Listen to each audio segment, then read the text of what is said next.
Day 4లో నేను AI voice మీద video చేశాను. ఎలా చేశావని చాలామంది అడిగారు. ఈ వీడియోలో సింపుల్గా స్టెప్ బై స్టెప్ చెప్తాను. ఫస్ట్ స్టెప్ చాలా ఇంపార్టెంట్. ముందు క్లాడ్ ఏఐ ఓపెన్ చేయండి. మీ నార్మల్ స్క్రిప్ట్ని అక్కడికి పేస్ట్ చేసి correct this script for AI voice అని టైప్ చేయండి. క్లాడ్ ఏం చేస్తుందంటే మీ టెక్స్ట్ని ఏఐ ఫ్రెండ్లీగా మార్చి ప్రొనౌన్సియేషన్ క్లియర్గా, స్మూత్గా పాలిష్ చేస్తుంది. ఇది మెయిన్ సీక్రెట్. ఇప్పుడు 11 ల్యాబ్స్ ఓపెన్ చేయండి.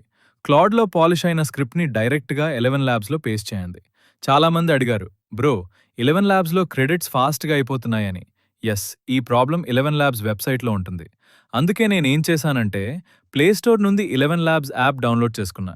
యాప్లో కూడా క్రెడిట్స్ అయిపోయాయనుకోండి, క్లియర్ డేటా చేయండి. వేరే జీమెయిల్తో లాగిన్ చేయండి. అలా సింపుల్గా మళ్ళీ క్రెడిట్స్ యూజ్ చేయొచ్చు. వాయిస్ సెలెక్షన్లో బంటీ రీల్స్ కింగ్ సెలెక్ట్ చేయండి. మోడల్లో V3 ఎన్హాన్స్ ఆల్ఫా చూస్ చేయండి. అన్ని సెట్ అయ్యాక జనరేట్ బటన్ క్లిక్ చేయండి. మీ AI voice ready. App link కావాలి అంటే ఫాలో చేయండి. కమెంట్లో వాయిస్ అని టైప్ చేయండి.